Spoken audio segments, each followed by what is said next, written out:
चलिए दोस्तों, ये 2023 विज्ञान का पेपर जो अभी सुबह में हो रहा है उसका सोल्यूशन मैं आपके साथ लेकर आया हूं। उसमें देखिएगा, आपका पहला क्वेश्चन दिया गया है, किसी अवतल दर्पण द्वारा वस्तु के आकार के बराबर वास्तविक और उल्टा प्रतिबिंब बनता है, वस्तु की स्थिति क्या होगी। पहला क्वेश्चन ये है। मैं सोल्यूशन अभी दे रहा हूँ, पहले आप पेपर देख लीजिए। ये पेपर है आपका और ये आपका पहला क्वेश्चन था। दूसरा क्वेश्चन आपके पास कुछ इस प्रकार से है, तीसरा क्वेश्चन इस प्रकार से, चौथा क्वेश्चन ये है, पांचवा देख लीजिए, छठवां देखिए, ये सातवां क्वेश्चन है आपका। देखिए ये आठवां क्वेश्चन आया हुआ है, सुबह के पेपर में आया था। और ये देखिए आपका 10वां, और ये देखिए आपका 11वां क्वेश्चन, 12वां क्वेश्चन, देखिए 12 नंबर क्वेश्चन आया है। उसके बाद देखिए आपका है 13 नंबर क्वेश्चन, 13 नंबर के बाद आप देखिए 14 नंबर, 15, 16, 17 और 18, 19 और 20, ये ऑब्जेक्टिव क्वेश्चन है। इसके बाद आपके लॉन्ग क्वेश्चन में जो आया इस बार, देखिए ये कुछ क्वेश्चन इस प्रकार से हैं फिजिक्स के, देखिए इस प्रकार से क्वेश्चन आए हुए हैं। उसके बाद देखिए अगला खंड खा केमिस्ट्री का क्वेश्चन है, देखिए केमिस्ट्री का ये क्वेश्चन है आपका। उसके बाद खंड का बायोलॉजी है।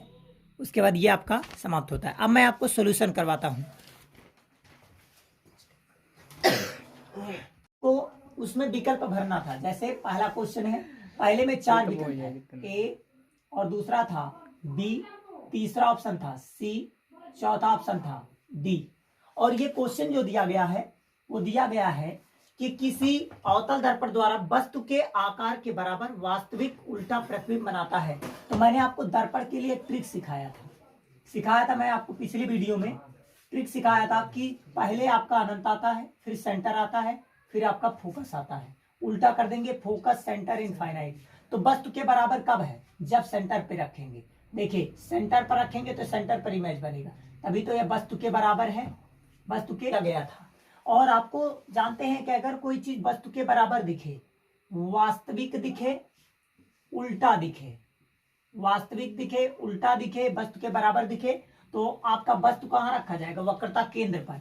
तो आपका ऑप्शन जो था पहले में सही, वो वक्रता केंद्र पर था। पहला ऑप्शन राइट है आपका। ऑप्शन दिया था सी, वक्रता केंद्र पर। पहला ऑप्शन ये राइट है। अगर देख लें आप, अगर इस पर टिक लगाए हैं तो ये आपका पहला करेक्ट है। दूसरा क्वेश्चन आपका दिया गया है इस प्रकार से कि श्वेत प्रकाश की किरण के प्रिज्म से गुजरने पर किस रंग का विचलन न्यूनतम होता है। तो आप जानते हैं ये प्रिज्म है, और इस प्रिज्म में जब श्वेत प्रकाश को गुजारा जाता है तो प्रकाश की किरणें ये सीधी होकर निकल जाती है, लेकिन कुछ किरणें यहाँ से क्या हो जाती हैं? झुक जाती हैं, अभिलंब की ओर झुक जाती हैं, और ये 7 भागों में डिवाइड हो जाती है और पर्दे पर प्राप्त हो जाती हैं, जिसको हम लोग विबग्योर कहते हैं। पूरा नाम है विबग्योर। सबसे ऊपर रेड होता है, सबसे नीचे ब्लू। तो इससे देखो सबसे ज्यादा कौन विचलन हुआ है? सबसे ज्यादा विचलन बैगनी का होता है। उससे कम, सबसे कम विचलन किसका होता है? लाल का। मतलब कौन ज्यादा फिसलता है, कौन कम। तो सबसे कम विचलन किसका हुआ है? लाल का। इसीलिए इसका आंसर हो जाएगा लाल। अगर आपसे ये क्वेश्चन पूछा जाए, जैसे सेकंड क्वेश्चन पूछा गया है कि श्वेत प्रकाश को गुजरने पर किस रंग का विचलन सबसे कम होता है, तो लाल। अगर सबसे अधिक पूछा गया होता तो बैगनी। ठीक है, तो इसीलिए इसका आंसर कौन सा राइट होगा? लाल। आपका ऑप्शन नंबर दिया गया था सी। चलिए तीसरे क्वेश्चन पर आते हैं। तीसरा क्वेश्चन आपका है, तीसरा क्वेश्चन देखिएगा, एक अवतल लेंस प्रयोग होता है। आप जानते हैं, मैं आपको एक ट्रिक बताया हूं, नाडू। इसका मतलब होता है, यन का मतलब निकट दृष्टि दोष। इसका मतलब है निकट दृष्टि दोष, और इसका मतलब है अवतल लेंस। और ये आपका दिया गया है सेकंड। डी का मतलब होता है दूर दृष्टि दोष, जिसको यू से होता है उत्तल लेंस। अगर आपसे पूछा गया होता कि दूर दृष्टि दोष के लिए किस लेंस का उपयोग करते हैं, तो उत्तल लेंस, लेकिन यहाँ निकट दृष्टि दोष के लिए पूछा गया, इसीलिए आपका आंसर होगा अवतल लेंस। अब जो आंसर ऑप्शन में देखिए दिया गया है, इसमें ऑप्शन है आपका सी, अवतल लेंस का प्रयोग होता है कहाँ? निकट दृष्टि दोष को दूर करने के लिए चश्मों में उपयोग किया जाता है। अगला क्वेश्चन दिया गया है, क्वेश्चन नंबर 4। तो आपका ऑप्शन जो सही होगा वो अवतल लेंस सही होगा। अगला दिया है, आंख में प्रवेश करने वाली प्रकाश की मात्रा को नियंत्रित कौन करता है? देखिए अगर प्रकाश की मात्रा को नियंत्रित करने की बात आए तो प्रकाश की मात्रा को नियंत्रित करता है पुतली। पुतली उसके प्रकाश को कम या ज्यादा करता है। जब ज्यादा उजाला हो जाता है तो पुतली में कम ही प्रकाश प्रवेश कर पाते हैं, लेकिन जब अंधकार हो जाता है तो पुतली में ज्यादा प्रकाश प्रवेश करते हैं। इसीलिए ऑप्शन आपका राइट होगा पुतली। ये आपका थ्योरी से क्वेश्चन उठाया गया है, जबकि बहुविकल्पी इस टाइप का बनाया नहीं जाता है। जबकि प्रकाश की मात्रा अगर पूछी जाती तो पुतली, लेकिन अगर यही कह जाता फोकस दूरी को कम या ज्यादा कौन करता है, तो फोकस दूरी को कम या ज्यादा कौन करता है, पश्चमाभि मांसपेशियां। पश्चमाभि मांसपेशियां। अगर आपसे ये क्वेश्चन पूछा गया होता तो पश्चमाभि मांसपेशियां लगाते, लेकिन आपसे पूछा गया प्रकाश की मात्रा नियंत्रित कौन करता है, तो पुतली करता है। अगले क्वेश्चन पर आ जाए। अगला क्वेश्चन आपको दिया गया है, अगला क्वेश्चन दिया गया है कि बिंदु परिपथ में विद्युत शक्ति का सही सूत्र क्या होता है।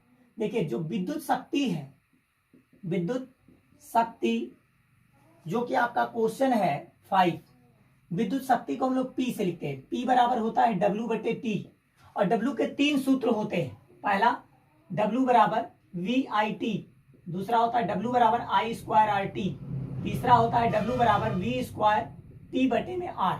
तो आप इसमें से ना तो ये ऑप्शन दिया था ना तो ये ऑप्शन दिया था, आपको ऑप्शन ये दिया था, तो इसको रख दीजिए। तो I²RT और बटे में नीचे T से T कैंसिल, आपका आंसर हो जाता P बराबर I²R। ये आंसर हो जाता। अगला क्वेश्चन दिया गया है क्वेश्चन नंबर 6। क्वेश्चन नंबर 6 दिया गया है, किसी विद्युत धारावाही लंबी परिनालिका के भीतर चुंबकीय क्षेत्र क्या होगा। अगर ये कोई छड़ है, इस छड़ के अंदर से कोई धारावाही परिनालिका निकाली गई है कुछ इस प्रकार से, तो ये पूछा जा रहा है कि इनके अंदर कैसा होगा, इनके अंदर विद्युत क्षेत्र। तो इसके अंदर जो चुंबकीय क्षेत्र होता है, इसके अंदर चुंबकीय क्षेत्र जिसको हम लोग B से लिखते हैं, इसका मान सदैव शून्य रहता है, क्योंकि वहां पर उदासीन बिंदु प्राप्त होते हैं। क्योंकि वहां पर क्या मिलता है, उदासीन बिंदु, और उदासीन बिंदु पर वहां कोई चुंबकीय क्षेत्र ना तो आकर्षण ना तो प्रतिकर्षण कुछ नहीं होता, इसीलिए उसका मान शून्य होता है। क्वेश्चन नंबर आ जाए 7। क्वेश्चन नंबर 7 दिया गया है,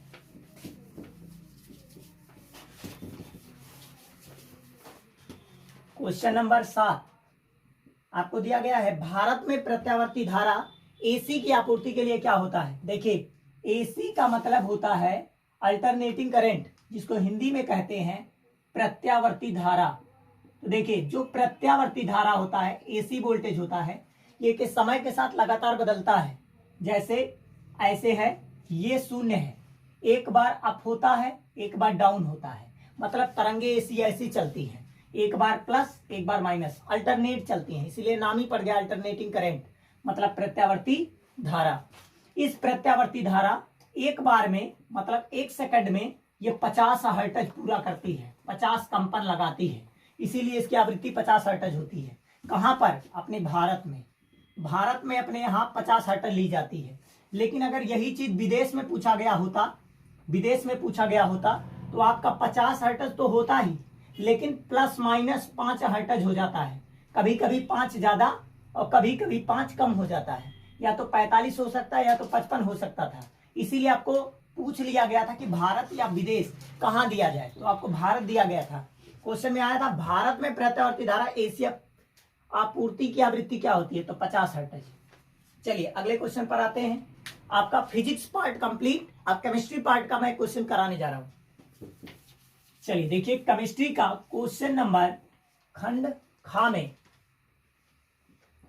खंड खा का क्वेश्चन नंबर है 8। दिया गया है आर्सेनिक तत्व क्या है। देखिए जो आपका आर्सेनिक है, जिसको हम लोग AS कहते हैं, आर्सेनिक हो गया, जर्मेनियम हो गया, सिलिकॉन हो गया, ये सब जो आपके होते हैं ये सब उपधातु होते हैं। क्या है, उपधातु होते हैं, ये सब उपधातु हैं। तो आपसे पूछा गया कि आर्सेनिक क्या है, तो आप क्या मारेंगे, उपधातु है, क्योंकि आर्सेनिक उपधातु है, जर्मेनियम भी उपधातु है, सिलिकॉन भी उपधातु है। चलिए अगले पर आते हैं। उपधातु किसे कहते हैं, जिसमें धातु और अधातु दोनों के गुणधर्म पाए जाते हैं, उसे उपधातु कहते हैं, इंग्लिश में मेटालॉइड कहते हैं। अगला ऑप्शन, इसमें पूछा गया था सिर्फ इतना ही कि आर्सेनिक तत्व क्या है, तो उपधातु है, केवल टिक मारना था। अगला क्वेश्चन, निम्न में से प्रोपेन क्या है। देखिए प्रोपेन का अगर आपको सूत्र बनाना है तो ये समझ जाइए किस ग्रुप का तत्व है, तो ये एल्केन ग्रुप का तत्व है, क्योंकि देखिए प्रोपेन, एल्केन, एक का मात्रा निकल रहा है। तो एल्केन का सूत्र होता है CnH2n प्लस में 2। तो देखिए आपको पता प्रोप किस पे आता है, एक कार्बन पर आपका मेथ आता है, 2 कार्बन पर आपका एथ आता है, 3 कार्बन पे आपका प्रोप आता है। तो आपको पता है आगे क्या लगा प्रोप, तो आप कार्बन कै बार है 3 बार, तो यहां रख दीजिए। n का मान कितना हो गया 3, चलिए रखिए। तो C3 और H 3 दूनी 6, 6 2 8, C3H8 आंसर होगा। लेकिन चेक करो कौन सा है, तो पहला ऑप्शन दिया गया था CH3, CH2 और CH3। देखिए एक कार्बन, 2 कार्बन, 3 कार्बन, तो 3 कार्बन, 3 हाइड्रोजन, 2 हाइड्रोजन, 3 2 5 हाइड्रोजन, 5 और 3 8 हाइड्रोजन। ये आपका ऑप्शन राइट था, पहला ऑप्शन। दूसरा क्वेश्चन, क्वेश्चन नंबर सेकंड आपका दिया गया है 9 के बाद 10 नंबर पे आइए। 10 नंबर क्वेश्चन जो आपका दिया गया था, दिया गया है Fe2O3 प्लस 2 एल्युमिनियम, उसके बाद दिया गया है Al2O3 प्लस 2 Fe। ये कौन सी अभिक्रिया शो करता है? देखिएगा आपको सभी को पता है कि यहाँ Fe2O3 है, यहाँ 2 एल्युमिनियम है, यहाँ Al2O3 है, यहाँ 2 Fe है। यहाँ पर देखिएगा Fe यहाँ पर हो गया है अकेला, यहाँ पर था Al अकेला, यहाँ पर हो गया दुकेला, मतलब इसका वाला इसमें क्या हो गया, ट्रांसफर हो गया। तो जब कोई चीज एक स्थान छोड़कर, अपना स्थान छोड़कर दूसरे के पास चला जाए तो उसे हम लोग प्रतिस्थापन अभिक्रिया कहते हैं। तो अगर प्रतिस्थापन अभिक्रिया नहीं मिलेगा तो आपको विस्थापन अभिक्रिया मिलेगा। प्रतिस्थापन नहीं मिलेगा तो क्या ऑप्शन मिलेगा, विस्थापन अभिक्रिया। अगर यहाँ पर यही चीज ये ना हुआ होता, दोनों एक दूसरे से लेन देन कर लेते तो ये द्विविस्थापन अभिक्रिया हो जाता, लेकिन एक का आना जाना हुआ है, इसीलिए आपका ऑप्शन कौन सा सही होगा, विस्थापन अभिक्रिया, क्योंकि उसमें प्रतिस्थापन अभिक्रिया ऑप्शन नहीं था। चलिए सेकंड क्वेश्चन आइए, 11 नंबर क्वेश्चन। 11 नंबर क्वेश्चन में दिया गया ऑप्शन आपका यही राइट है, विस्थापन अभिक्रिया। अगला क्वेश्चन है, आधुनिक आवर्त सारणी में दाहिने ओर बढ़ने पर क्या होती है? देखिए आपका जो ये पीरियोडिक टेबल है, ये जो पीरियोडिक टेबल है, इस पीरियोडिक टेबल में आप देखेंगे ये जो पीरियोडिक टेबल होता है इसको हम लोग आधुनिक आवर्त सारणी कहते हैं, और इधर वाले को लेफ्ट कहते हैं, इधर वाले को राइट कहते हैं। तो हम लोग देखिए ये है बायां और ये है दायां। जब बाएं से दाएं बढ़ते हैं तो आपके परमाणु त्रिज्या घटती है, क्योंकि पहले छोटी, फिर उससे छोटी, फिर उससे छोटी होती है। तो उसके साथ साथ उनका धात्विक गुण भी घटता है, क्योंकि इधर ये धातु होते हैं, लेकिन जैसे जैसे अब आधे से इधर बढ़ जाएंगे तो ये अधातु में बदल जाएंगे। तो जब धातु अधातु में बदल जाएगा तो इनकी क्रियाशीलता क्या होगी, घटेगी। इसीलिए कहा जाता है कि बाएं से दाएं जाने पर इनकी परमाणु त्रिज्या और धात्विक लक्षण दोनों घटेंगे। धात्विक गुण दिया था ऑप्शन में, धात्विक प्रकृति दोनों क्या होती हैं, घटती हैं। तो आपको ऑप्शन देखना है, घटती है जो सही था वही आपका ऑप्शन राइट है। चलिए अगले क्वेश्चन पर आ जाइए। लेकिन अगर यही क्वेश्चन आपसे ऊपर से नीचे कहा होता तो बढ़ती, अगर ऊपर से नीचे कहा होता तो बढ़ती, लेकिन बाएं से दाएं कहा गया था, इसीलिए घटेंगी। ठीक है, चलिए अगले क्वेश्चन पर आते हैं।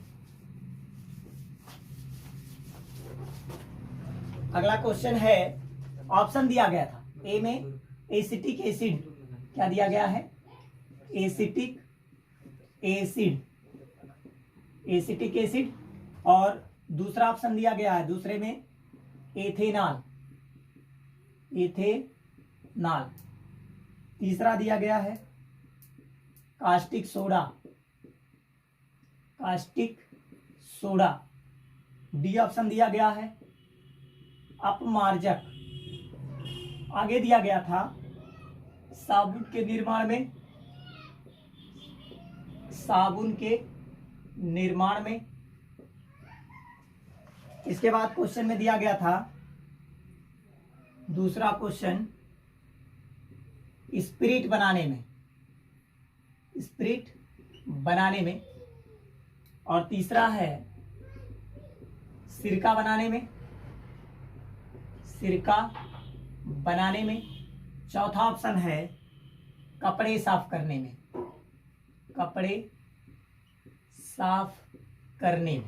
अब ध्यान दीजिएगा, जो एसिटिक एसिड है किसका सूत्र है, सिरके का, तो ये सिरका बनाने में क्या जाता है, तो पहले का किससे मिल गया, तीसरे से, मतलब पहला मिल गया किससे, तीसरे से मिल गया, पहला मिल गया तीसरे से, ठीक। ये डी ऑप्शन आपका राइट है, ध्यान दीजिएगा, पहले का तीसरा मिल गया और दूसरे का जो बी वाला है आपका वो किससे मैच करे, तो एथेनॉल किस में पाया जाता है, स्पिरिट में ही, तो आपका दूसरे का कौन सा सही हो गया, दूसरा ही सही हो गया। चलिए अगला आ जाते हैं, सी वाला क्या लिखा, कास्टिक सोडा। कास्टिक सोडा जो होता है इसका यूज हम लोग करते हैं साबुन के निर्माण में, साबुन बनाने में, क्योंकि कास्टिक सोडा इसी में यूज होता है। तो कास्टिक सोडा सी का हो जाएगा पहला, सी का हो जाएगा पहला, और जो डी ऑप्शन है इसका हो जाएगा अपमार्जक। अपमार्जक मतलब कपड़े साफ करने में, साबुनीकरण में यूज होता है, इसीलिए कपड़ा साफ होता है उससे, तो आपका हो जाएगा डी का चौथा, यही ऑप्शन आपका राइट था, तो आपका डी विकल्प इसमें करेक्ट था। अगला क्वेश्चन आपका 12 नंबर क्वेश्चन हो गया। 13 नंबर जो क्वेश्चन दिया गया है ध्यान दीजिएगा, 13 नंबर में कहा गया, देखो क्वेश्चन ने आपको कंफ्यूज किया, 25 डिग्री सेल्सियस ताप पर, देखिए 25 डिग्री सेल्सियस ताप पर शुद्ध जल का परावैद्युतांक क्या होगा, ओ शुद्ध जल का पीएच मान क्या होगा, पीएच मान। अब ध्यान दीजिएगा, आपको कंफ्यूज करने के लिए 25 डिग्री सेल्सियस ताप दे दिया, 25 डिग्री सेल्सियस का मतलब होता है सामान्य ताप, ना बहुत ज्यादा ठंडी ना बहुत ज्यादा गर्मी, मीडियम में है। तो इसमें जब ये मीडियम है तो इसमें कोई फर्क पड़ेगा, कोई फर्क नहीं पड़ेगा। तो शुद्ध जल का पीएच मान आपका क्वेश्चन केवल इतना है, लेकिन आपको फंसाने के लिए इतना दे दिया गया है। तो शुद्ध जल का जो पीएच मान होता है वो हमेशा 7 होता है, कितना होता है, 7। ऑप्शन जो है 7 सही है। कौन सा ऑप्शन था इसमें, डी ऑप्शन 7, वही आपका राइट है। अगला क्वेश्चन, क्वेश्चन नंबर 14। अब आ जाते हैं हम लोग बायोलॉजी पर। चलिए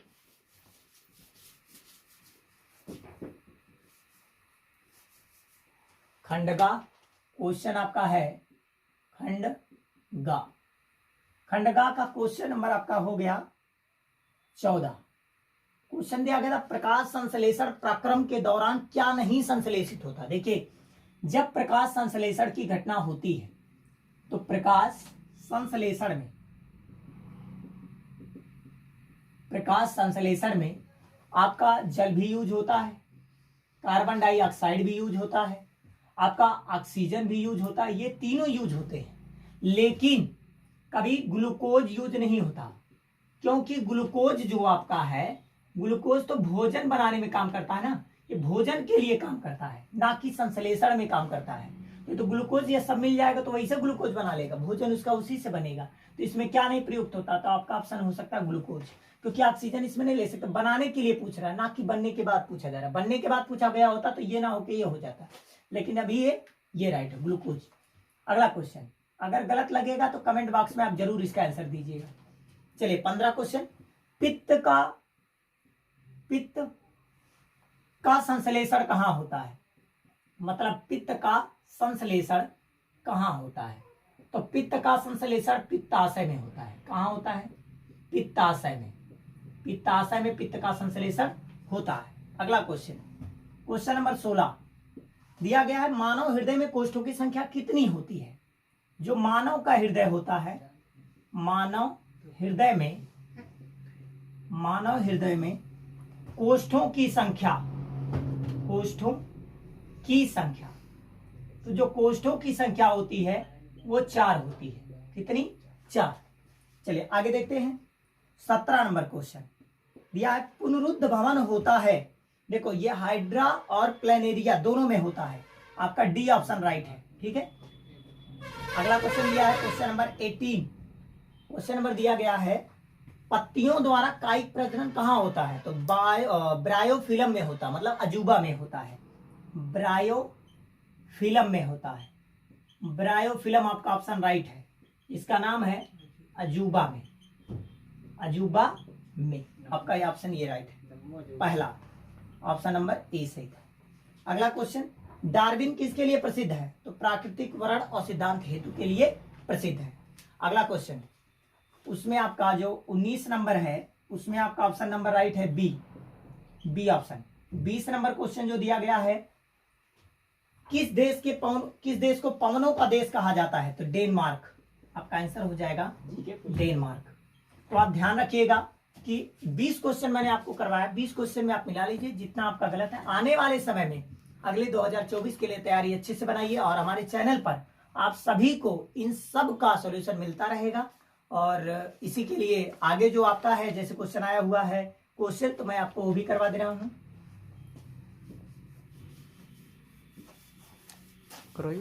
बंद करिए नहीं। चलिए अब हम लोग आते हैं खंडका में। खंडका फिजिक्स का सॉल्यूशन जैसे है 21 नंबर। सॉल्यूशन क्या है देखिएगा। एक अवतल दर्पण की वक्रता त्रिज्या, अवतल दर्पण का वक्रता त्रिज्या r, माइनस में लिखेंगे कितना होगा 40 सेंटीमीटर। फोकस दूरी निकाल सकते हैं, f बराबर क्या निकालेंगे r/2, r का मान -40/2, कैंसिल करेंगे माइनस का 20 सेंटीमीटर, फोकस दूरी आ गया। अगला दिया गया है सामने एक वस्तु 15 सेंटीमीटर की दूरी पर रखी गई है। वस्तु जो है वो 15 सेंटीमीटर की दूरी, और मैंने बताया था वस्तु की दूरी को सरल किससे लिखते हैं, u से। u बराबर कितना दिया गया है माइनस का 15 सेंटीमीटर। क्यों माइनस लिख रहे हैं, क्योंकि अवतल दर्पण है, अवतल दर्पण में सभी दूरियां माइनस के साथ ली जाती है। आगे दिया गया है प्रतिबिंब की स्थिति बताइए, प्रतिबिंब की स्थिति को v से लिखते हैं। और आपसे पूछा गया है प्रकृति बताइए और किरण आरेख भी खींचिए। तो देखिए प्रकृति भी बताना है और किरण आरेख भी खींचना है। चलिए सबसे पहले हम लोग इसका सॉल्यूशन करेंगे।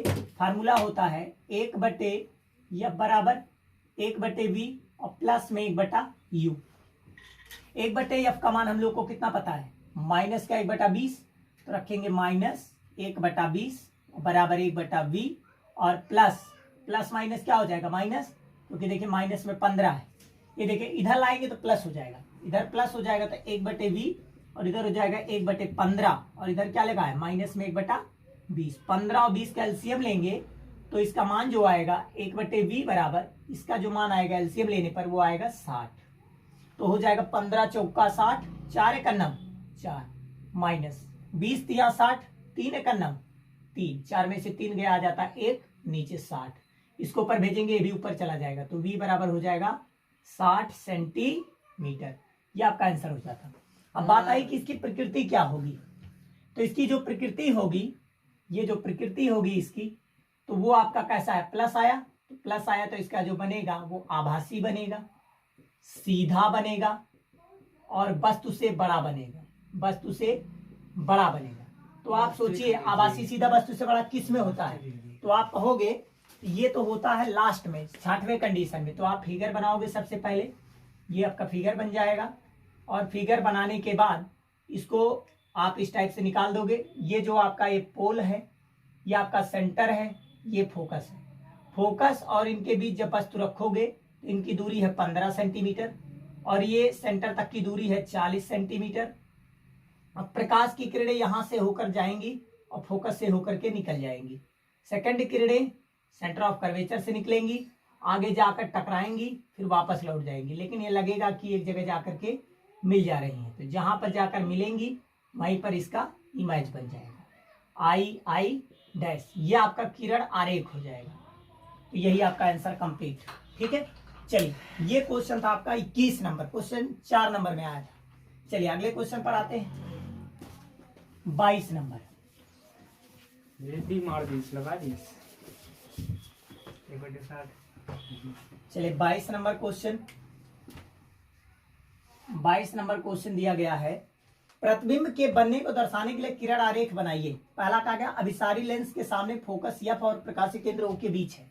तो देखिए जब ऐसा क्वेश्चन आए तो आपको ट्रिक याद रहना चाहिए। ट्रिक क्या है, तो देखिए सबसे पहले अभिसारी लेंस पर है, तो अभिसारी मतलब उत्तल लेंस, अभिसारी लेंस मतलब उत्तल लेंस। ये अभिसारी लेंस ऐसे बनाना चाहिए और बीचों बीच आपको ऐसे बना लेना चाहिए। ये जो बीच का भाग होता है इसी को ओ कहते हैं, इसी को प्रकाशिक केंद्र कहते हैं। और ये आपका जो प्रकाशिक केंद्र से होकर गुजरता है इसको मुख्य अक्ष कहते हैं। ये पोल नंबर फर्स्ट है और ये पोल नंबर सेकंड है। ये आपका लेंस है। अब देखिए यहाँ पर आपका होता है फोकस और यहाँ होता है दोगुनी फोकस दूरी। ये फर्स्ट और यहाँ पर होता है सेकंड और यहाँ भी होता है सेकंड। तो आपको कहा गया है कि जब अभिसारी लेंस के सामने वस्तु एफ और प्रकाशिक केंद्र के बीच हो, तो प्रकाशिक केंद्र ये है, फोकस ये, इनके बीच में, तो वस्तु इसका मतलब यहां रखा जाएगा। तो प्रकाश की किरणें कहां जाएंगी, तो आप कहोगे मुख्य अक्ष के समांतर। अब यह अपवर्तन के पश्चात फोकस से होकर क्या हो जाती है, निकल जाती है, फोकस से होकर निकल जाएंगी। दूसरी किरणें प्रकाशिक केंद्र से होकर जाएंगी और ये ऐसे निकल जाएंगी, लेकिन लगेगा कि पीछे जाकर के क्या हो रही है, मिल रही है। और जब जाएंगी तो ऐसे जाकर के कहीं ना कहीं क्या हो जाएंगी, मिल जाएंगी, और जहां मिलेंगी वहीं इसका इमेज बन जाएगा, प्रतिबिंब आई डैश। तो आप लिखेंगे कैसे, इस दशा में ऐसे लिखेंगे, इस दशा में वस्तु ओ डैश का प्रतिबिंब, ओ डैश का प्रतिबिंब आई डैश व आभासी, ऐसे लिखेंगे, आभासी सीधा तथा वस्तु से बड़ा बनता है। ये आपका हो जाएगा 22 नंबर में। पहला जो आपका का नंबर दिया था ये ऐसे बनेगा, उसी में खा नंबर क्वेश्चन दिया गया है। कैसे लिखेंगे, जब वस्तु मुख्य फोकस और दोगुनी फोकस दूरी के बीच स्थित हो, तो आप ऐसे ही लेंस बनाएंगे और इस लेंस में एक फोकस और एक दोगुनी फोकस दूरी। ये देखिए आपका ये हो गया मुख्य अक्ष, ये है लेंस, ये है फोकस प्रथम फोकस, ये है दोगुनी सेकंड F1, और ये बनेगा ऑप्टिकल सेंटर O, ये बनेगा F2, ये बनेगा 2F2। तो F1 और 2F1 के बीच में वस्तु को सदैव बाईं ओर रखी जाती है। तो अब प्रकाश की किरणें कहाँ जाएंगी, मुख्य अक्ष के समांतर। तो ये वस्तु का नाम क्या है, ओ डैश। मुख्य अक्ष के जब अपवर्तन के पश्चात ये कहां से निकलती हैं, फोकस से होकर निकल जाती है। दूसरी किरणें प्रकाशिक केंद्र से जाएंगी तो एक दूसरे को कहीं ना कहीं काटेंगी, जहां काटेंगी वही इमेज बन जाएगा। इसका इमेज कहाँ बना है, तो आप देखेंगे कि इसका इमेज जो बनेगा वो यहाँ पर बनेगा। इसको थोड़ा बहुत इधर उधर कर लीजिएगा, देखिएगा, क्योंकि पटरी से नहीं बन रहा है, हाथ से ही है, आई डैश। तो आप कैसे लिखेंगे, यही चीज लिखना है, इस दशा में वस्तु ओ डैश का प्रतिबिंब आई डैश। यहाँ पर देखिए कैसा बना है, तो यहाँ जो बना है ये बना है वास्तविक, और कैसा बना है उल्टा, और कैसा बना है वस्तु से बड़ा। वस्तु से देखिए कैसा है, बड़ा है। देखिए 2F तक बराबर बनता, लेकिन अब वस्तु से कैसा बनेगा, बड़ा बनेगा। तो वस्तु से बड़ा बनेगा, ठीक है। तो आपका आंसर, इसके बाद आपको यही इतना जोड़ देना, बाकी ये भी कंप्लीट। चलिए क्वेश्चन नंबर आ जाइए 23। देखिए इलेक्ट्रिसिटी का आपका क्वेश्चन आया है, क्वेश्चन नंबर आपका ये भी है, क्वेश्चन नंबर है 23, 23 क्वेश्चन नंबर है 23। यही क्वेश्चन आपका आया था। देखिएगा इसमें आपको मैंने बताया, जब आप चलिए एक रास्ते से, अगर दो या दो से अधिक रास्ता मिले, समझ जाइए समांतर क्रम। क्या आप यहां से जब चले हैं तो आपको कई रास्ता मिला, यहां से आप कहोगे दो रास्ते, जहां से दो रास्ते मिलना शुरू हो तो वो समझ जाइए कौन सा क्रम है, समांतर क्रम। यहां पर आपका पहली चीज क्लियर हो गया, ये समांतर है। अगली चीज, यहां से गए यहां तक श्रेणी था, लेकिन फिर आपको तीन रास्ते मिल गए, ये भी कौन सा क्रम मिला, समांतर क्रम। सबसे पहले आप इन्हीं को सॉल्व करके श्रेणी में बदलिए, ऐसा कुछ करिए कि ये दोनों समांतर श्रेणी में बदल जाए। तो आप क्या करेंगे, समांतर का सूत्र होता है 1/r बराबर 1/r1 प्लस 1/r2, ऐसे होता है, प्लस डॉट डॉट डॉट, जितना चाहे उतना कर ले। लेकिन जब 1/r को आप r में बदल लोगे तो श्रेणी क्रम में बदल जाता है, तो उसी में आपको चेंज करना है। तो सबसे पहले 1/r बराबर 1/r1, r1 के स्थान पे क्या लिखा है 10, और r2 के स्थान पे देखिए तो 40। अब 10 और 40 का एलसीएम लीजिए, 10 और 40 का एलसीएम 40। देखिए 10 चौक 40, 4 एकन्नम 4, प्लस 40 एकन्नम 40, 1 एकन्नम 1, 4 1 5, 5/40, 5 एकन्नम 5, 5/40। तो बताओ जब इसको ऊपर ले जाएंगे तो वो भी ऊपर चला जाएगा, तो r बराबर क्या आ गया, इसको डैश बना लीजिए, r डैश बराबर 8 ओम। ये पहले का आंसर आ गया इसका। अब इसका जब करेंगे तो हो जाएगा फिर यही काम, 1/r बराबर, अब यहां डबल डैश कर लीजिए, 1/r1, r1 के स्थान पे बोलिए 30, r2 के स्थान पे देखिए 20, 1/20, और प्लस इसके स्थान पे देखिए 1/60। तीनों का एलसीएम लीजिए, 30 20 60 का, तो आंसर आएगा 60। ना आए तो आप ऐसे ऐसे करके एलसीएम ले सकते हैं। अच्छा एक वाला, अब देखिए 30 दूनी 60, 2 एकन्नम 2, प्लस 20 तिया 60, 3 एकन्नम 3, और देखिए 60 एकन्नम 60, 1 एकन्नम 1, 3 2 5 1 6, 6/60। तो बताइए 6/60 है, 6 एकन्नम 6, 6 दाहिम 60, 1/10 और इधर लिखा है 1/r डबल डैश। तो r डबल डैश का मान क्या आ गया, तो आप कहोगे 10 ओम आ गया, इसका भी मान निकल गया। लेकिन आपसे पूछा गया तुल्य प्रतिरोध। तुल्य प्रतिरोध जब आपसे पूछा जाए तो तुल्य प्रतिरोध का मतलब ये होता है कुल प्रतिरोध, तो दोनों को जोड़ दीजिए, आपका तुल्य प्रतिरोध आ जाएगा। तो तुल्य प्रतिरोध का सूत्र होता है R बराबर R dash R double dash. तो पहला 8 दूसरा 10, तो 8 + 10 कितना आ जाएगा, 18 ओम। यही आपका आंसर होगा, तुल्य प्रतिरोध 18 ओम। ठीक है, आगे देखिए दूसरा क्वेश्चन पूछा गया, परिपथ में प्रवाहित कुल धारा, इसमें कितनी धारा फ्लो हो रही है। तो बैटरी कितने की है, 12 वोल्ट की, तो V बराबर मिल गया आपको 12 वोल्ट और आपको R कितना मिल गया, 18 ओम। अब सोचिए, आपको फार्मूला पता है V बराबर IR, जब आप I को रोकेंगे तो ये हो जाएगा V/R। V का मान आपको दिया गया है 12 वोल्ट, तो 12 रखिए, R का मान आपने निकाला है 18, काट दीजिए, 2 से कहा 6 से 6 दूनी 12, 6 त्रिक 18, 2/3 आंसर आ जाएगा, 2/3। और धारा का मात्रक होता है एम्पियर। हो गया आंसर। अगले क्वेश्चन को दिया गया है, अगले क्वेश्चन पर आ गया क्वेश्चन नंबर 24। देखिए गलती मत कीजिए, ऐसे ही आपको ध्यान देना है। चलिए क्वेश्चन नंबर आ जाइए,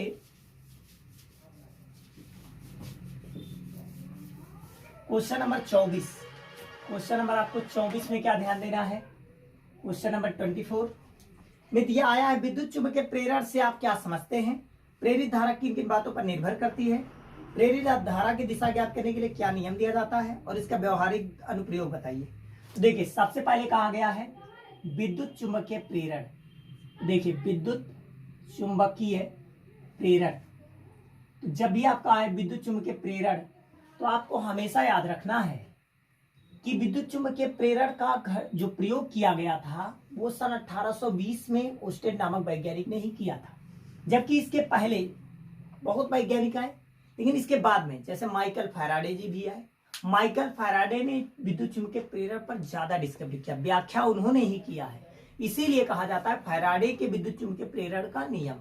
उन्होंने किया क्या, उन्होंने ऐसा कुछ किया था, एक तार लाया और उसको लपेट दिया, किसके रूप में, कॉइल के रूप में, ऐसे लपेट करके, और उसमें एक गैल्वेनोमीटर लगा दिया। और ऐसे इन्होंने 4 चीज बनाए, ऐसे करके इन्होंने 4 बनाए, कॉइल को ऐसे लपेटा और उसमें एक एक गैल्वेनोमीटर लगाते गए। ऐसे इन्होंने 4 बनाए कॉइल, और इस प्रकार से बनाने के बाद एक एक गैल्वेनोमीटर लगाते चले गए, इस प्रकार से। अब इन्होंने किया क्या, इसके बगल में एक मैग्नेट लाया, चुंबक, जिसका एक सिरा उत्तरी ध्रुव, पहले ये दूर है, अभी तो ये कहाँ है, दूर है, और ये जो है अब यहाँ पर नॉर्थ वाले सिरे को इसके पास ला रहे हैं, पास ला रहे हैं, मतलब इधर ले जा रहे हैं। अब ये क्या हुआ, फिर हम लोग देखेंगे इसी नॉर्थ वाले को अब दूर लेकर जाएंगे, फिर यही साउथ को लेकर गए, साउथ को लेकर जा रहे हैं, फिर उसके बाद क्या होगा, साउथ को हम लोग दूर लेकर जाएंगे, फिर वही काम होगा, साउथ को हम लोग दूर लेकर जाएंगे। तो ये घटना आपकी होती है विद्युत चुम्बकीय प्रेरण में, आपको दिखाना चाहिए बनाकर। और ये आपका है क्या, धारामापी, जिसको कहते हैं गैल्वेनोमीटर। गैल्वेनोमीटर एक दलाल का काम करता है, विक्षेप बताता है, जैसे दलाल बताता है गाड़ी आ गई, गाड़ी आ गई, उसी प्रकार से ये करता है, विक्षेप बताता है कि धारा जा रही है कि नहीं जा रही है। तो देखिए ये विक्षेप करता है, डिटेक्ट करता है, सूचना देता है। तो देखिए जब ये मैग्नेट दूर है तब इसमें कोई धारा नहीं बह रही है, जब इसमें कोई धारा नहीं बह रही है तो इसमें कोई बल रेखा इससे होकर नहीं जा रही है, तो इसमें कोई धारा प्रवाहित नहीं होती। लेकिन जब इस चुंबक को पास ले जाते हैं और ले जा करके आगे पीछे खिसकाते हैं बार बार, तो इससे निकलने वाली बल रेखा इसमें से होकर गुजरने लगती है, इस प्रकार से इनकी बल रेखाएं होकर के गुजरने लगती हैं। अब इनके जो बल रेखाएं हैं, ये जो बल रेखा है, इसमें बल रेखा में परिवर्तन आ जाता है, बल रेखा में क्या आएगा, परिवर्तन। जब बल रेखा में परिवर्तन आएगा तो इसका मतलब चुंबकीय फ्लक्स में परिवर्तन आ जाएगा, चुंबकीय फ्लक्स में क्या आ जाएगा, परिवर्तन। और चुंबकीय फ्लक्स में परिवर्तन आने की वजह से इसमें एक धारा उत्पन्न हो जाती है और गैल्वेनोमीटर में एक विपरीत दिशा में धारा इस प्रकार से बहने लगती है और इसमें एक तरफ विक्षेप आ जाता है। लेकिन जब इसी मैग्नेट को हम लोग दूर लेकर जाते हैं तो इसमें उल्टा धारा बहने लगता है और विक्षेप विपरीत आ जाता है, पहले का विपरीत। कब, जब नॉर्थ को दूर ले जाते हैं तब ये वाला हिस्सा साउथ की तरह व्यवहार करने लगता है और ये नॉर्थ होने की वजह से प्रतिकर्षण होने लगता है। धारा इस डायरेक्शन में बहने लगती है, तो इसमें धारा उल्टा बहने लगता है जब दूर लेकर जाते हैं, और इसमें एक अपोजिट में धारा बहने लगती है। उसी धारा का नाम है प्रेरित धारा। कौन सा धारा? प्रेरित धारा। अब ये प्रेरित धारा कब बहेगा?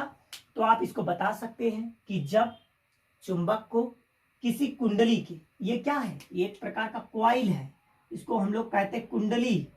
तो जब चुंबक को कुंडली के समीप या दूर ले जाया जाता है या इसके मान में लगातार परिवर्तन किया जाता है, तो इससे निकलने वाली बल रेखाएं इस बंद पृष्ठ से होकर गुजरती हैं, तो इनके संख्याओं में कभी अधिकता या कमी आने लगती है, जिसके कारण इसमें विद्युत वाहक बल उत्पन्न हो जाता है और इसमें धारा बहने लगती है। लेकिन जब उसी मैग्नेट को दूर लेकर जाते हैं तो विपरीत दिशा में धारा बहने लगती है, जिसके कारण विक्षेप भी विपरीत आ जाता है। अर्थात विपरीत विक्षेप आने की वजह से उसमें प्रेरित धारा बहने लगती है और उसी से प्रेरित विद्युत वाहक बल उत्पन्न भी हो जाता है। तो इस प्रकार की होने वाली घटनाओं को ही विद्युत चुंबकीय प्रेरण कहा जाता है। ये आपको इतना लिखना है। इसके बाद आपसे पूछा गया है कि इसकी दिशा ज्ञात करने के लिए क्या करें। तो देखिए, जब आपसे ये कहा जाए कि इसकी दिशा कैसे ज्ञात करेंगे, तो विद्युत चुंबकीय प्रेरण की पहले प्रयोग, उसके बाद आपका आ गया कि दिशा। देखिए, दिशा अगर ज्ञात करने के लिए किसी क्वेश्चन में कहा जाए तो आप फ्लेमिंग के दाएं हाथ का नियम लिखेंगे। फ्लेमिंग के दाएं हाथ का नियम, फ्लेमिंग के दाएं हाथ का नियम लिखेंगे। यही दिशा ज्ञात करने के लिए यूज होता है। अगर आपको विद्युत मोटर दिया गया होता तो फ्लेमिंग के बाएं हाथ का नियम लिखते, तो आप ऐसे बना लेते।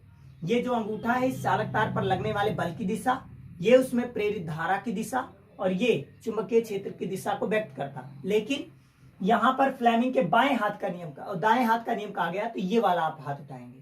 तो इसमें ये चीज वही रहेगा, ये चालक तार पर लगने वाले बल की दिशा, ये चुंबकीय क्षेत्र की दिशा, और ये उस तार में बहने वाली प्रवाहित धारा की दिशा। ठीक है, तो लिखेंगे कैसे?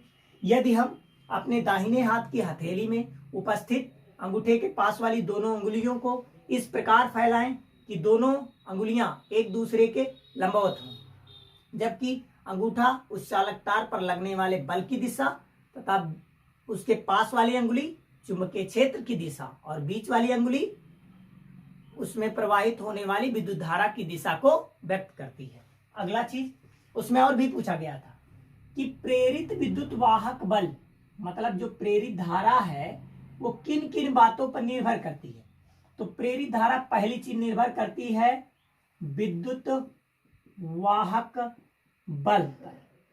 दूसरा निर्भर करती है, अगर हम लोग पूछे दूसरी चीजें किस पे निर्भर करेगी, तो निर्भर करती है विद्युत, यहां पर विद्युत तो हो नहीं रहा है, तो चुंबकीय फ्लक्स में होने वाले परिवर्तन पर, में होने वाले परिवर्तन पर, इस पर भी निर्भर करता है। और तीसरी चीज निर्भर करता है उनके बंद पृष्ठ के क्षेत्रफल पर, कि बंद पृष्ठ है उसका क्षेत्रफल है कितना। जितना ज्यादा क्षेत्रफल हो उतनी ज्यादा बल रेखाएं जाएंगी, उतना ज्यादा चुंबकीय क्षेत्र उत्पन्न होगा, उसी हिसाब से परिवर्तन आएगा, उसी हिसाब से यह घटना होगी। अगली चीज पूछी गई, इसका दैनिक जीवन में यूज क्या है। तो देखिए, इसका दैनिक जीवन में जो हम लोग यूज करते हैं, तो देखिए आपका जो ट्रांसफार्मर है, ट्रांसफार्मर आपका विद्युत चुंबकीय प्रेरण के सिद्धांत पर कार्य करता है। क्योंकि ट्रांसफार्मर दो प्रकार के होते हैं, एक ऊंचाई एक अपचाई। ऊंचाई जो होता है लो वोल्टेज को हाई में कन्वर्ट करता है, और अपचाई हाई वोल्टेज को लो वोल्टेज में कन्वर्ट करता है। तो इसका यूज हम लोग ट्रांसफार्मर में भी करते हैं। जो गांव में लाते हैं वो अपचाई ट्रांसफार्मर होता है, जो 11,000 वोल्टेज को 220 वोल्ट में बदलता है वो अपचाई होता है। ठीक, स्टेप डाउन ट्रांसफार्मर। और जो पावर हाउस पे लगा होता है, जो निम्न वाला हाई में बदलता है, उसे हम लोग कहते हैं स्टेप अप ट्रांसफार्मर, उच्चाई ट्रांसफार्मर। ठीक है, तो इसका यूज ट्रांसफार्मर में करते हैं। अगर कोई पूछा जाए इसका यूज कहाँ करते हैं, तो ट्रांसफार्मर में करते हैं। ट्रांसफार्मर क्या करता है, सप्लाई देने का काम करता है। ठीक है, ठीक है, किससे सप्लाई करके हम दूर तक भेज सकते हैं, तो वोल्टेज की, धारा की नहीं। धारा बढ़ाकर हम दूर तक नहीं भेज सकते हैं, लेकिन वोल्टेज बढ़ाकर दूर तक भेज सकते हैं। यहां से कर्नाटक भेजना है, वोल्टेज बढ़ा दीजिए, पहुंच जाएगा। धारा बढ़ा देंगे, नहीं पहुंचेगा। ठीक है, चलिए आगे आते हैं। अगला अथवा करके क्वेश्चन, चाहे ये करना था और यह अथवा करके क्वेश्चन और आया था। विद्युत जनित्र का नामांकित चित्र बनाइए और पूछा गया उसके सिद्धांत और क्रियाविधि की व्याख्या कीजिए। तो देखिए, विद्युत जनित्र, ये क्वेश्चन जो आपका आया है, इस क्वेश्चन में मैं आपको किताब से कुछ आपको हिंट दे रहा हूं, बाकी उतना बड़ा लिखने में ज्यादा समय लगेगा, इसीलिए मैं लिख नहीं रहा हूं, बस समझा दे रहा हूं कि जो विद्युत जनित्र होता है, विद्युत जनित्र क्या करता है। विद्युत जनित्र एक प्रकार की ऐसी युक्ति है, युक्ति कहे चाहे एक से मशीन भी कह सकते हैं, एक प्रकार की ऐसी युक्ति है जो क्या करता है, जो यांत्रिक ऊर्जा से, यांत्रिक ऊर्जा को किस में बदल देता है, विद्युत ऊर्जा में। जो यांत्रिक ऊर्जा को विद्युत ऊर्जा में बदल देता है वह आपका विद्युत जनित्र होता है। जैसे एग्जाम्पल में देखें, जैसे डायनामो, डायनामो क्या है, तो डायनामो को हम लोग विद्युत जनित्र कहते हैं। क्यों, आप डायनामो देखिए, टरबाइन देखिए, ये सब क्या करता है, जो पानी से ही हम लोग जल ऊर्जा से वो विद्युत ऊर्जा में बदलता है, लेकिन यह ऐसा हो जो यांत्रिक ऊर्जा से विद्युत ऊर्जा में बदल जाए। जैसे घर्षण से भी कोई करंट उत्पन्न हो जाए तभी वो विद्युत जनित्र हो जाएगा। तो ये आपका विद्युत जनित्र की डिफिनेशन कैसे लिखेंगे कि विद्युत जनित्र एक ऐसी युक्ति है जो यांत्रिक ऊर्जा को विद्युत ऊर्जा में बदलता है, उसे विद्युत जनित्र कहते हैं। जैसे डायनामो। उसके बाद आपको लिखना था सिद्धांत। सिद्धांत क्या लिखते हैं आप, सिद्धांत में लिखते हैं कि जब किसी कुंडली को कहाँ रखा जाता है, चुंबकीय क्षेत्र के भीतर रखा जाता है। जैसे ये चुंबक है, ये क्या है, चुंबक है, और इस चुंबकीय क्षेत्र के भीतर क्या हो जाता, इनको अगर हमें रखना है इस प्रकार से, तो आप जानते हैं यहां से ये चुंबक अगर रखा गया है, तो ये चुंबक दोनों चुंबकीय क्षेत्र के भीतर अगर हम किसी कुंडली को रख दें तो इसमें से होने वाली जो इनके ब्रश है, ब्रश वलय एक यहाँ पर होता है और एक इनसे कुछ दूरी पर यहाँ पर विभक्त वलय लगा होता है, और इन दोनों से जा करके बैटरी लगी होती है और एक बल्ब, और ला करके इसको जोड़ा जाता है। इसके 3 भाग होते हैं। पहला A B C D, ये आपका कॉइल है जिसको हम लोग कुंडली कहते हैं, और ये आपका चुंबक है। कौन सा चुंबक, अर्ध ध्रुव खंड का चुंबक, आधा आधा किया गया, नॉर्थ इधर है साउथ इधर है, ठीक है।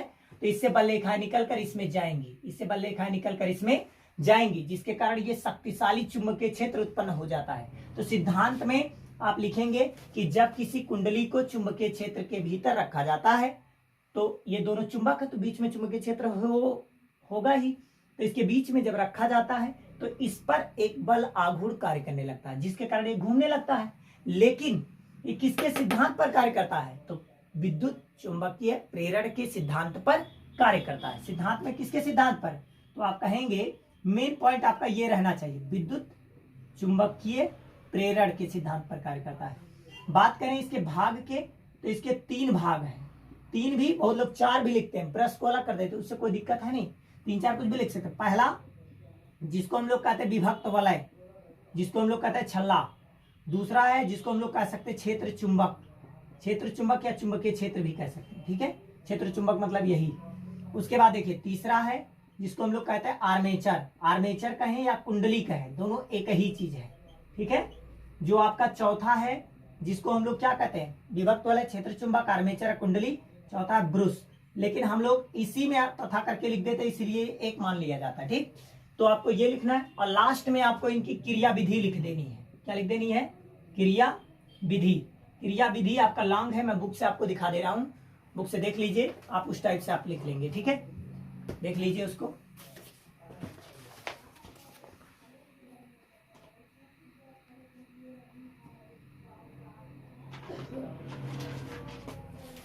चलिए अब आता है फिजिक्स खत्म, अब केमिस्ट्री पर आते हैं। केमिस्ट्री का आपको ध्यान देना है।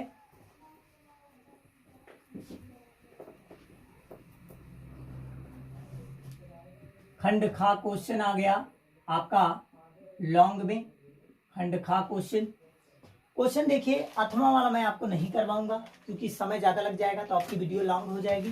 तो देखिएगा 25 नंबर जो क्वेश्चन दिया गया है उसमें दिया गया है निम्नलिखित का IUPAC नाम लिखिए।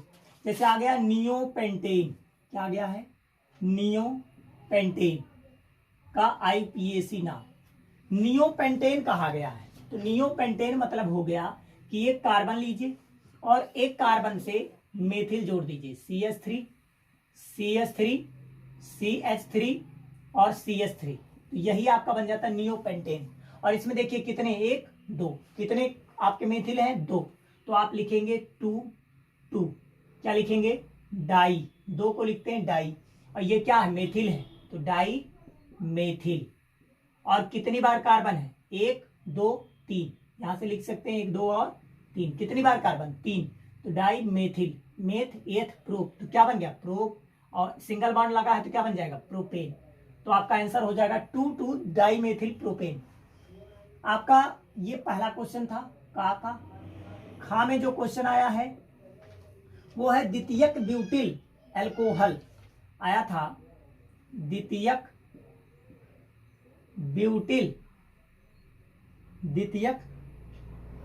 ब्यूटिल और था एल्कोहल, ये आपको करना था। तो द्वितीयक ब्यूटिल एल्कोहल का मतलब हो गया जैसे CH3 CH2 और CH3। अगर यहां से मैं OH जोड़ दूं तो ये बन जाएगा क्या? द्वितीयक ब्यूटिल एल्कोहल। द्वितीयक मतलब दूसरे से, मतलब 1 2 3 4, द्वितीयक से अल्कोहल जोड़ना है। तो हाल लगा है इसका मतलब OH जोड़ना है। ठीक है, OH जोड़ दिया। मेथ एथ प्रो ब्यूट, तो ब्यूटिल बनेगा। तो आप देखिए इसका सूत्र क्या बनेगा? तो आप 1 2 3 और 4, मेथ एथ प्रो क्या हो जाएगा? 4 पे ब्यूट हो जाएगा। सिंगल बॉन्ड है तो क्या हो जाएगा? ब्यूटेन। क्या हो जाएगा? ब्यूटेन। और बताइए आल कितने पर जाकर आल जुड़ा है? तो दूसरे पर। यहां लिखेंगे 2 और डैश मार्कर लिखेंगे क्या? आल। ब्यूटेन 2 आल, या ऐसे लिखें या आप ऐसे भी लिख सकते हैं 2 ब्यूटेनॉल, 2 ब्यूटेनॉल, ऐसे भी आप लिख सकते हैं। चलिए तीसरा क्वेश्चन है, चलिए अगला आते हैं।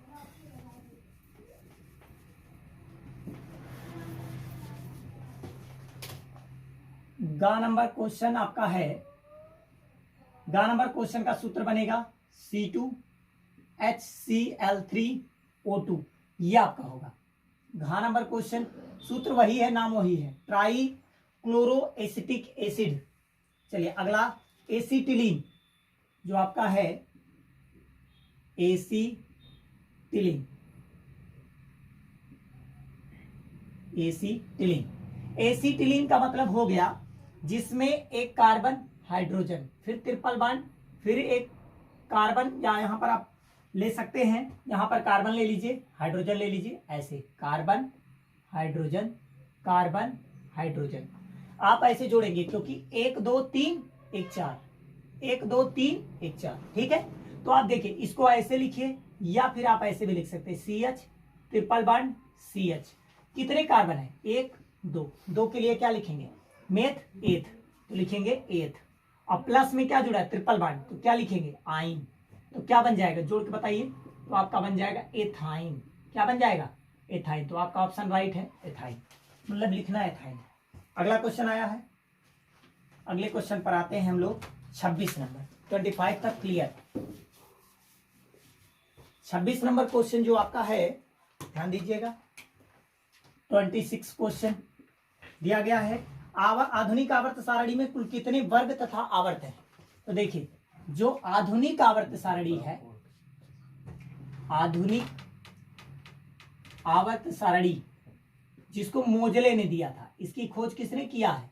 मोजले ने, जिसको इंग्लिश में कहते हैं मॉडर्न पीरियोडिक टेबल।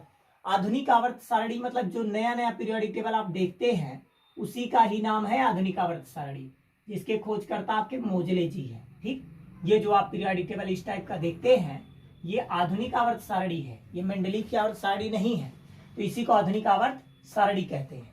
तो ये पहला वाला फर्स्ट ए का तत्व है और टोटल 18वें तक, 1 से शुरू होकर 18वें तक जाता है। इस टाइप को आपको 18 तक मिलेगा, 18 इस टाइप से कितना मिलेगा? 18 तक मिलेंगे। तो ये 18 क्या हो गया? वर्ग हो गया। और इस टाइप को आपको आवर्त जो मिलेंगे वो 7 मिलेंगे, 1 से लेकर 7 तक। तो जो आपका आवर्त है आधुनिक आवर्त सारणी में वो 7 होते हैं। कितने? 7। और अगर कोई आपसे कह दे वर्ग या समूह, क्या कह दिया जाए? वर्ग या समूह, तो वर्ग या समूह आपके हैं 18। ठीक है, तो देखिए इसके बाद पूछा गया था इस आवर्त सारणी में क्षारीय धातु को तथा निष्क्रिय तत्वों को किन किन वर्गों में रखा गया है? क्षारीय धातु, ये पहले वाले को क्षारीय धातु कहते हैं। तो पहले वाले ग्रुप में कौन है? आप सभी लोग जानते हैं फर्स्ट ए में कौन आता है। तो फर्स्ट ए में मैं आपको ट्रिक बताया था, हा ली ना ने की रब से फरियाद। संदीप, हलीना ने की रब से फरियाद, कि हलीना ने की रब से फरियाद। Hydrogen, lithium, sodium, potassium, rubidium, caesium, francium, इन सबके बाह्यतम कक्षा में एक इलेक्ट्रॉन होते हैं, ठीक है। और ये सब एक ही चार्ज शो करते हैं, जैसे H+, Li+, सोडियम पे Na+, और आपका पोटेशियम पे K+, रुबिडियम पे 1+, सीजियम पर 1+, फ्रांसियम पर 1+, ये सब 1+ वाले हैं। इनकी संयोजकता भी एक होती है, इनके बाह्यतम कक्षा में भी एक इलेक्ट्रॉन होते हैं। ये हमेशा, इसी को हम लोग क्षारीय धातु कहते हैं। क्या कहते हैं? क्षारीय धातु। तो आपसे पूछा गया क्षारीय धातु कौन सा है, एल्कली मेटल कौन सा है, तो आपको यही बताना है। आगे उसी में भी पूछा गया अक्रिय गैस को किस वर्ग में रखा गया, इसको फर्स्ट वर्ग में रखा गया है अक्रिय गैस को। तो देखिए, जब अक्रिय गैस पूछा जाए, चाहे अक्रिय गैस कोई कहे, चाहे इनर्ट गैस कहे, एयर गैस कहे, जीरो गैस कहे, 18वां वर्ग कहे, ये 18वें ग्रुप में रखा गया, 18वें वर्ग या समूह में रखा गया है। ये लास्ट वाला जिसको हम कहते हैं हीना, नीना और करीना का एक्सरे रंगीन, मतलब हीलियम, नियान, आर्गन, क्रिप्टॉन, जेनान और रेडान, ये आपके जो हैं ये अक्रिय गैस के तत्व कहे जाते हैं। इसी को क्यों? क्योंकि इसके बाह्यतम कक्षा में फिल इलेक्ट्रॉन होते हैं, मतलब कंप्लीट होते हैं। इलेक्ट्रॉन कैसे होते हैं? कंप्लीट। ये किसी से शेयरिंग नहीं करता है, ये किसी से शेयरिंग नहीं करता, नो शेयर, मतलब ये शेयर नहीं करता किसी से, साझेदारी नहीं करता है। तो इसीलिए साझेदारी नहीं करता, इसीलिए हम इसको अक्रिय गैस कहते हैं, ठीक है, या निष्क्रिय गैस कहते हैं। तो चलिए अगला क्वेश्चन आया गया आपका 27 नंबर।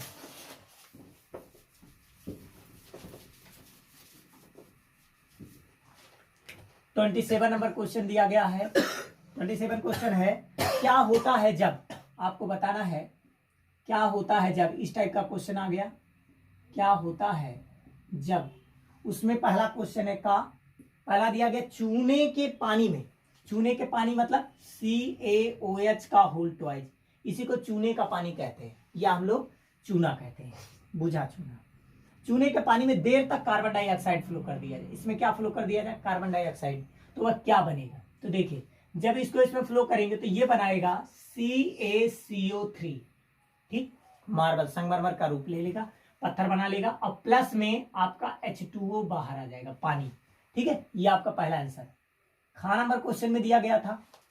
अगला दिया गया शुष्क बुझे चूने की अभिक्रिया, मतलब ये दिया गया है CaOH का होल ट्वाइस, यही बुझा चूना, मतलब जो सफेदी करने के लिए करते हैं उसी का सूत्र है, जो चूना लगाते घरों में, और प्लस किससे क्रिया करवाने के लिए कहा गया? Cl2 क्लोरीन से करवाया जाए तो क्या बनेगा, और गैस से कराई जाए तो गैस से कराएंगे तो ये बन जाएगा CaOCl2, और प्लस में आपका निकल जाएगा यहां से H2O।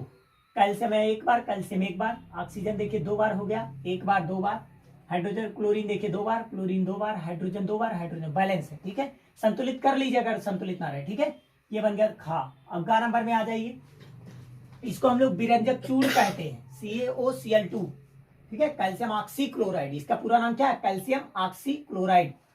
चलिए आगे देखते हैं, जिप्सम को गर्म किया जाए, जिप्सम का सूत्र होता है CaSO4 डॉट में 2H2O। अगर मैं इसको गर्म कर दूं तो क्या बनेगा? इसको गर्म कर दूंगा तो गर्म का चिन्ह ये है, ठीक है, इसको गर्म कर दिया गया, गर्म करेंगे तो बनेगा CaSO4 और डॉट में हाफ H2O, ठीक है, और प्लस में कितना बचा? 3/2, क्योंकि 1/2 में अगर आप 3/2 जोड़ेंगे तो 3 1 4 हो जाएगा, 2 ऐसे रहेगा, 2 दूनी 4, आपका आंसर आ जाएगा 2। देखिए 2 है तो 2 को हम ऐसे ऐसे तोड़ सकते हैं कि नहीं तोड़ सकते हैं? 1/2 इसमें हो गया तो बचा कितना? 3/2, तो हम लिखेंगे 3/2, और डॉट में क्या लिख सकते हैं? H2O, ठीक है, ये आपका बन जाएगा। इसको क्या पढ़ेंगे? कैल्शियम सल्फेट हेमीहाइड्रेट, ठीक है, जल को हाइड्रेट पढ़ते हैं तो कैल्शियम सल्फेट हेमीहाइड्रेट। चलिए घ नंबर क्वेश्चन क्या दिया गया है आपका? घ नंबर क्वेश्चन है, सोडियम धातु को जल से अभिक्रिया कराई जाती है, तो सोडियम मतलब Na, इसकी क्रिया किससे करवा रहे हैं? जल से। तो जल क्या है? H2O, ठीक है। अगर इससे क्रिया करवाएंगे तो जल से जब भी क्रिया इसकी करवाएंगे तो सोडियम हाइड्रोक्साइड बनाएगा, क्योंकि जब इसको तोड़ेंगे ये टूटेगा H+ और OH-, ठीक है। तो आप देखिए OH है, ये जाकर इससे लग जाएगा, क्योंकि प्लस है और माइनस से ही क्रिया करेगा, प्लस प्लस से कभी नहीं क्रिया करता, तो NaOH बन जाएगा, और बचा H, तो ये हाइड्रोजन गैस क्या हो जाएगी? बाहर हो जाएगी। ध्यान दीजिएगा, यहाँ Na एक बार, यहाँ भी Na एक बार, ऑक्सीजन यहाँ एक बार, ऑक्सीजन एक बार, हाइड्रोजन 2 बार, यहाँ हाइड्रोजन 2 बार है, लेकिन यहाँ देखो हाइड्रोजन एक बार है, यहाँ भी आगे 2 लगाओ, यहाँ भी आगे 2, 2 सोडियम 2 सोडियम। अब यहाँ देखिए 2 हाइड्रोजन है 2 हाइड्रोजन है, और यहाँ 2 2 4 हो गया, तो यहाँ भी 2 लगा लीजिए, बस बैलेंस हो गया। ठीक है, इसको आप चेक कर लीजिएगा, बैलेंस कर लीजिएगा, अगर बैलेंस ना रहे तब। अथवा करके आपको ऑप्शन दिया था भरजन, उभयघटन, संक्षारण, तो ये तीनों आप करें, चाहे ये करें और चाहे आपको ऑप्शन दिया गया था भरजन करिए, और दूसरा दिया गया था उभय अपघटन बताइए, उभय अपघटन। ठीक है, और अगला दिया गया है संक्षारण। ये भी बहुत सिंपल था, लेकिन मैं आपको एक करवा दिया हूँ, डबल नहीं करवा रहा हूँ। भरजन मतलब जो कम ताप पर हो जाए। ठीक है, ये आपका सल्फाइड एस्क में आता है, कार्बोनेट एस्क होता है तो निस्तापन हो जाता है, सल्फाइड एस्क में आपका भरजन हो जाता है, जो कम ताप पर ही ऑक्साइड में परिवर्तन हो जाता है, उसे भरजन कहते हैं। एग्जाम्पल भी आप दिखा सकते थे। ठीक है, उभय अपघटन, जो आपकी उभय अपघटन मतलब एक तरह से देखिए रेडॉक्स क्रिया पढ़े, उसी के अंदर है ये। संक्षारण मतलब होता है कि जैसे लोहे में जंग लगना, जैसे कोई भी चीज अगर नमी के संपर्क में हो जाए, धीरे धीरे क्रिया करके उसके ऊपर एक परत जमा लेती है, जो उसके परत को नष्ट करने लगती है, तो वही घटना संक्षारण कहलाती है। इससे बचाने के लिए उसके ऊपर तेल, ग्रीस, पेंट आदि का यूज करते हैं। ये सब भी आप लिख सकते थे, चाहिए कर लीजिए, जो आपको अच्छा लगे। अगला दिया गया था खंडगा, नाभिकीय तथा समुद्री ऊर्जा पर टिप्पणी लिखिए। नाभिकीय मतलब जो नाभिक होता है, नाभिक जो प्रोटॉन और न्यूट्रॉन से मिलकर के बना होता है, उनके बीच जो बंधने पर धनावेश जब बंधते हैं तो उनके बीच में नाभिकीय बल लगता है, और नाभिकीय बल जितनी ज्यादा उनको एनर्जी देती है, वही ऊर्जा नाभिकीय ऊर्जा कहलाती है। जबकि समुद्री ऊर्जा पर टिप्पणी, समुद्री ऊर्जा मतलब जैसे जो कभी कभी बहाव आता है, टक्कर होती है, तो उसके द्वारा जो ऊर्जा उत्पन्न होती है वो आपकी समुद्री ऊर्जा है। ये आपको प्राकृतिक संसाधन में एक बार पढ़ाया भी हूँ, अभी आपको बताऊंगा, और ये चैप्टर अभी आपके सामने लेकर भी आऊंगा कभी, अभी तो आप केवल पेपर समझ लीजिए। समजात और समृद्धि अंगों को बताइए। अगला क्वेश्चन था प्रकाश संश्लेषण का एक विवरण कीजिए। प्रकाश संश्लेषण क्या होता है, कैसे पेड़ पौधे अपना भोजन बनाते हैं, इस पर क्वेश्चन था। अगला है मानव के मादा जनन तंत्र का वर्णन कीजिए, और या उसी में आंसर दिया था प्राकृतिक संसाधनों के संपोषित प्रबंधन पर एक निबंध लिखिए। दोनों आपके पेपर बहुत सिंपल थे आपके, आप चाहें तो अच्छे से पूरा 70 में 70 कर सकते हैं। तो आने वाले ये 2024 के लिए हम तैयारी करवाना शुरू करवा दिए हैं, आप लोग चैनल में जुड़ जाए, जो भी आपको हो सकता है, जहां तक हो सकेगा मैं आपको देता रहूंगा।